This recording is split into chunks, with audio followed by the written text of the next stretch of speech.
Section 4.3. We're going to do another example.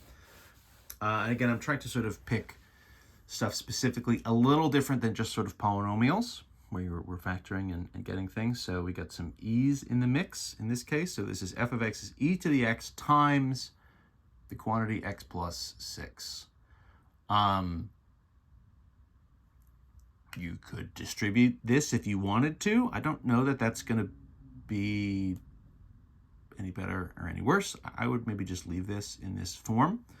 And then when we do our derivatives, we'll do a product rule. So it'll be the product of e to the x and then this sort of simple polynomial x plus 6.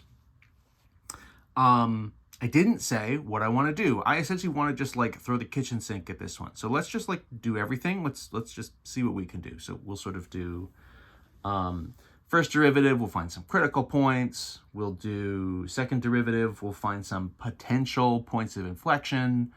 And then we'll just like run all the tests, see what we get. We'll find intervals of increasing, decreasing, and concavity up and down. We're just going to throw the kitchen sink at this one. So I'm not even going to write out all the stuff to do. We're just going to sort of do it as we go. All right, so first and foremost, so f prime of x. So like I just said, this is really going to be a product rule, right? So I need to do the derivative of e to the x is e to the x times the second function, x plus 6, okay, plus e to the x times the derivative of the second function, which is 1, right? The derivative of x is 1, the derivative of 6 is 0. So what's going on here? What does this mean? What I would do in this case is I would distribute this and then kind of recombine it. Or maybe we can even just sort of see both of these individuals have e to the x in front. So this is really e to the x times x plus 6 plus 1, right? So this is really e to the x times x plus 7. So that's our f prime of x. So let's start the process. Let's find some critical numbers. So we want this to be, f prime of x equals 0. This is not a rational one, right? So we don't have to do the like, there aren't going to be any like it does not exist values here. We're just going to get values where the function is 0. Or will we? We will. All right, so this is sort of factored already. So then the question is, all right, so e to the x equals 0. When does that happen? The answer is it doesn't. E to the x is always positive. E to the x, right, any sort of, positive value, e is, 2 and change, right? And so positive base number raised to any power is going to be a positive value. E to the x, the range of it is only positive numbers.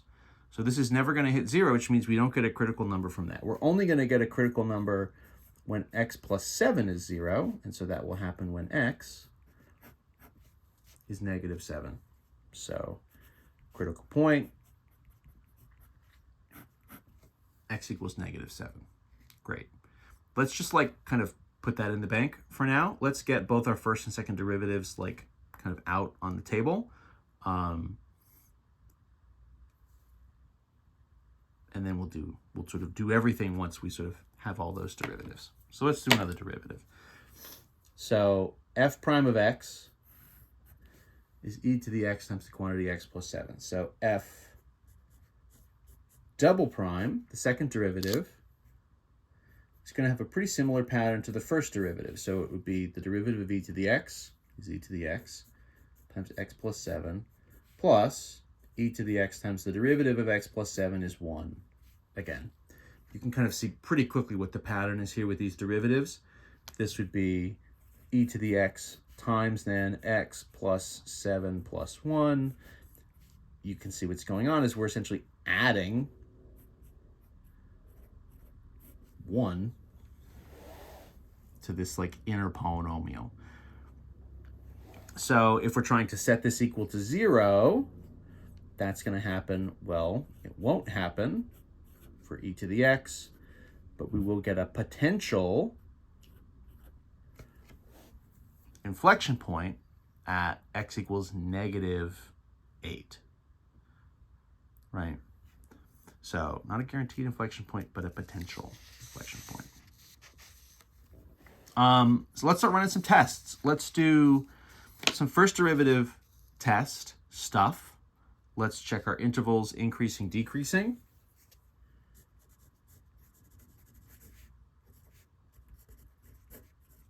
So intervals increasing, decreasing. So we're going to put our one and only critical number, -7, on here, and we'll compare f of x to f prime of x. So let's test. This is interesting. We know -8 is down here. That's okay, but just to avoid any kind of confusion or ambiguity, let's test x equals like -10. -8 would be totally legit. Let's test something bigger than -7. Let's test the sort of very easy to work with x equals 0. And so this is into f prime, right? So f prime of -10, so this is e to the -10 times x minus 10, or no, -10 plus 7. So e is always positive times, in this case, -3. That's going to be negative. So my f prime is negative. That means my f of x is decreasing. So in this case, from -infinity all the way to -7, we're dropping. If we test f prime of 0, we get e to the 0 times 0 plus 7. E to the 0 is 1 times 7 is positive. So that means our function is increasing once we get past -7. Our first derivative is positive, and then the f of x is increasing.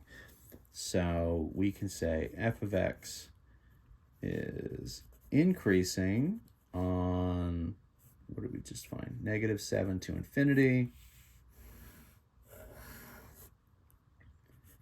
F of x is decreasing on -infinity to -7. And our first derivative test would tell us that if we go, decreasing to increasing, we should have a relative minimum at x equals -7. We'll double check that with our sort of second derivative test. We need to do a second derivative test to test for concavity anyway. So we'll go from there. So that's our first derivative. Second derivative. Pens are flying. So now the point is -8. So -8. We'll go f double prime, and then we'll compare it back to the original f. Test points. So let's do -10 again. Let's do 0 again. But now they're going into the second derivative. What's going to happen? F double prime at -10. So e to the -10 times -10. Now it's plus 8, right? That's going to be a positive times a negative is negative. So if f double prime is negative, that means the original function f is concave down. Pretty good. At x equals 0, f double prime. So e to the 0 times 0 plus 8. Positive times positive is positive. So that means we are concave upwards. original f of x.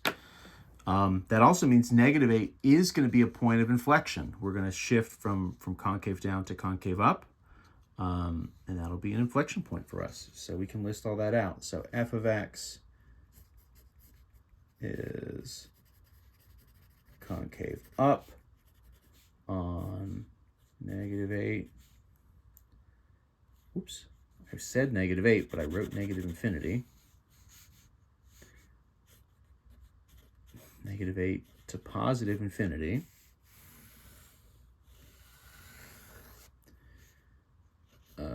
F is concave down on negative infinity to negative 8.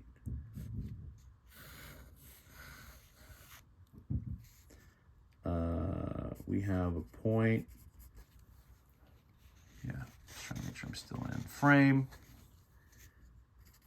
Point of inflection, x equals negative 8.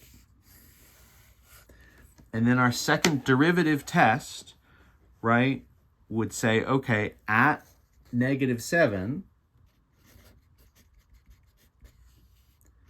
f double prime of negative 7 is to the right of negative 8 is positive. And so that sort of reaffirms that we're going to have a relative min at x equals negative 7. So, that's our second derivative test, right? Where a positive in the second derivative means you're concave up, which actually means you have a minimum. A negative in the second derivative would be concave down, which gives you this peak and would give you a relative maximum. So a little bit of everything there. It's a little tough to stack all that on one. It's not impossible. Some of the stuff, if you do that bonus section 4.4, the problems there are kind of taking all this information and then using it to make a sketch of the curves, which is good and cool. So there we go. Some extra examples in the bag. Good luck. Happy calculating.